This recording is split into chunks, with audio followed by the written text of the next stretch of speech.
Okay, we're joined in the interview room by UConn head coach Dan Hurley. Coach, welcome to Las Vegas, and opening comment about the game tomorrow. Yeah, thrilled obviously to be here. Excited to play in T-Mobile, fabulous arena. Obviously a really exciting four programs here, and should be a unbelievable challenge versus Arkansas team that was playing like the top 10 team that they were projected to be in the preseason. Okay, question down front right Yeah, here. Dave Borges, Hearst, Connecticut Media. Before we get into Arkansas, I just wanted to ask you about the new changes in the Big East with Rick Pitino coming and Ed moving to Georgetown. What do you think that means for the league in general? I mean, for me, it means at least I get a bunch of months of rest before I got to deal with this new and even more powerful conference. Obviously, you love the hires. What Rick's going to do at St. John's. You know what Ed's going to do at Georgetown. As I sit here, I don't know who Providence has hired or is hiring because I'm not on Twitter right now. So, but yeah, the league. It's great for the league. For me, I want the league to be as powerful as the league could be. As many quad one games as you can get across the board. As exciting as the league is, it's a great St. John's and a great Georgetown is great for all of us. Question in the back, and then we'll go to the front. Jay Thomas, UNLV TV. So obviously the women's side of UConn also has a lot of success, and you guys also have a lot of success being in the Sweet 16. So what is it like to represent UConn as a university? Yeah, it feels great. Obviously, from a basketball standpoint, the history on both sides, and it's a special thing to play basketball and to share the practice facility, together with the history of both programs. It's great for us to be holding up our end of the bargain in March now. We've put together some pretty strong regular seasons, but it's great to be joining them this late in the year. But our programs, I think, our players and my relationship with Gino and our coaching staffs, there's a really close relationship that we all have with each other that I feel is is really galvanizing for both. Down front. Yeah. Hey Dan, Bob Holt, Arkansas Democrat Gazette. I wanted to ask you about Nick Smith for Arkansas. Very heralded players. Dealt with some injuries. The last couple of games he hadn't shot very well. But Eric says he thinks maybe he's due a breakout. What's your take on Nick, and are you concerned that he's not going to keep shooting like that? Yeah, he's really an electrifying player to watch. Just in terms of his abilities with the ball, just how twitchy he is with the ball. Obviously, his size, his length. I saw him a bunch in high school. So we know what he's capable of in terms of the three-point shooting and the perimeter shooting. So, yeah, we are obviously preparing for him like we've got a guard, one of the best, scoring guards in the country. Hey Dan, Joe Ruda, Hartford Current. How valuable is it to have Coach Calhoun to come in and speak with the team before you guys made the trip?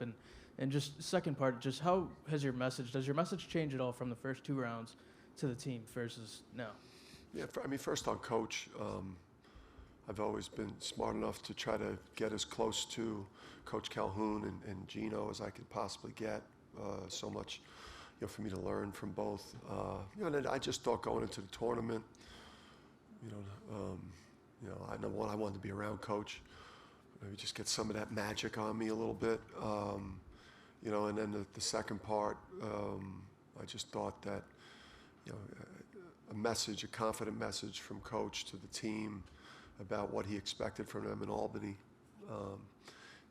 I thought it landed. I thought the players were, that landed on them. And then, obviously it worked, and we want a Coach to come back. And then this time of year, it's identity. And it's like, just fellas, play to our identity. You're dealing with nothing but quality here, especially in this little 14 bracket. I think anyone in this bracket's capable getting to the national championship game and winning it. So we know how loaded this 4-team field is. We just got to play to our identity. Dan, Mike Anthony from Hearst. I don't know that I've ever seen a UConn player smile and laugh as much as Adama. Adama? Yeah. He just seems to carry himself with a joy and like an appreciation for everything every day. I'm wondering just, what do you see in his personality that enables him to do that and the way he carries himself? Yeah, great family background, comes from, great pedigree. And I just think that, he works so hard at everything that he does. So I think innately he just feels like he's got a lot of confidence because he knows he's put in tremendous work. And then he's had a heck of a career, right? I mean, he's getting to a Final Four. He's advancing in this tournament further. If he does that, I mean, you're talking about being one of the all-time great players in UConn history. He's at the doorsteps of that. So I just think he's grown and he's comfortable in his own skin, and I think he just believes in himself. Mark? Mark Anderson, AP. 3-point shooting percentages are down across the board this year compared to previous years. Any explanation for that? Yeah, I think there's not. I think that there's a lot of fouling going on the perimeter in particular. I think talk so much about freedom of movement, and I just think there's like a little bit of physicality that's going on, with dribble drivers and people trying to utilize screens on the perimeter that muddies and mucks the game up. Obviously, tomorrow's game for us, it's important how the game is officiated, because we do need the freedom of movement. We run a lot of things offensively, and we need our players to be able to run without being held, being grabbed. In the back.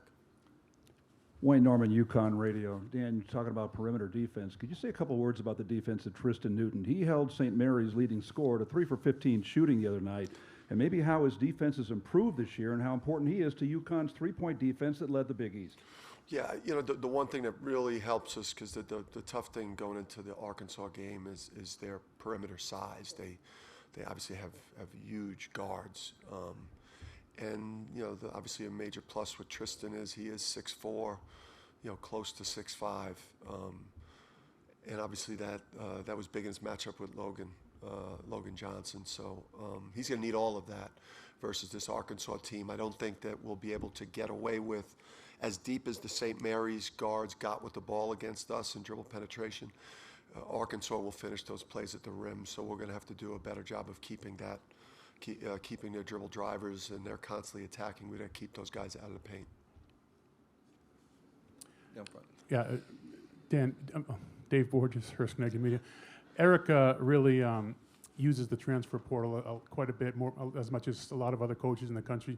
You've used it a little more effectively, but not quite as much. Is it kind of an interesting contrast in how to build a team between the two of you? Yeah, they've had tremendous acquisitions, right? You got the 3 5-star, NBA, either lottery or first-round pick level talents, in Smith and Black, and in Walsh, and then they seem to be getting some of the best portal players, that are available. So, I'm obviously very familiar with the Mitchell twins, with my Rhode Island history and following their careers pretty closely. So. Yeah, we probably go about things in a different way in terms of the way that we probably build a team. But I think our teams both kind of play in a similar way, that we both play incredibly hard. Both coaches, coach with a lot of passion, and so some similarities, some differences. Okay, we've got a question on Zoom from Christopher Heidel from Herb FM. Hi, Coach Hurley. This is Chris Heidel from Herb Radio in Baltimore. A question about Jordan Hawkins, kid from Maryland, Gaithersburg. What type of player is he, and how great is he on your team? Yeah, he best thing about Jordan is obviously his skills and his talents and abilities, but his parents, he's got great parents, and you know, they've held him kind of accountable his whole life, and they've really allow us to coach him. They don't make excuses for him. You know, they've just done a hell of a job raising their kid to, you know, to not make excuses or blame coaches or blame other people for their struggles. And you add his type of NBA level talent with that type of mindset that was instilled in parents, and now it's hard for me to screw it up. Adam? Coach, Adam Hill, Las Vegas Review-Journal. Each of the first two games, your team has kind of used that first 10 minutes to settle in a little bit and then just overwhelmed your opponent. What is it about your team kind of being comfortable in that and just knowing, like, all right, we're fine, we can be behind a little bit and just take over? Well, we were confident in the depth of the team. You know, we go 9, 10 deep, and our bench has helped us win a lot of games this year. Also, too, I think when you're UConn and you're playing in the first round of the tournament, maybe even the second round, there's a lot of pressure on you, the pressure of the brand that you carry. And so I think we were maybe a little bit uptight going into, you know, those first and second round games. And hopefully, you know, some of that pressure's been alleviated and we could, you know, just go out tomorrow and let it rip. I don't think we could afford to have a slow start versus these guys with the way that they play. Bob? Yeah, Dan, Bob Holt again, Arkansas Democrat. I know you guys are one of the top I think you're the top rebound team left, plus 9-3, and I think you're the top offensive rebound team by KenPom Analytics. Arkansas is a plus 16 combined in Des Moines against two pretty good rebounding teams. So how do you see the rebounding, just the physicality and everything about the matchup? Yeah, I mean, it's going to be obviously a part of this game is going to be played in a really physical way on the backboard. You know, for us, I don't know that we have maybe quite the same level of athleticism. You know, so we've got to be more fundamental in terms of putting a body on a body, you know, being inside position, and then being really physical at that point. But we pride ourselves on, you know, winning the rebounding battle as they do, and it's going to be a war when the ball goes up tomorrow in the glass, no doubt. Right down front. Dan, Don Amori from the Hartford Courant, as you What's know. up, man? Yeah, I know. Don. I know you. Can you describe what's unique or special about Jordan's shooting mechanics? And also, if you see some similarities between his shooting ability and AZ Fudd's shooting ability, aside from just the results. Yeah. No, he has this unique ability, I think, to move at a speed off of screens, like using a stagger, using a pin, sprinting at full speed and getting into his shot just in a fluid, athletic, natural way that you're just not used to seeing at the college level. I think you're maybe used to seeing it a little bit more at the NBA level. I would not compare him to like a Klay Thompson, but a college version in terms of just how unique the skill set is. And, you know, I think sometimes his first half, you know, he's got to remain a little bit patient because defenses wear down over the course of time, and that's where he's been able to expose some people in the second half, you know, by getting on a run. And yeah, I mean, I'll take him shooting it as good as AZ shoots it in his tournament. It enhances my chances versus Arkansas. She's unbelievable. One final question from John. John Marshall, AP. As a coach, how similar would you say you are to your dad? You know, that was a brutal last question, buddy. You know, just the coaching part, you know.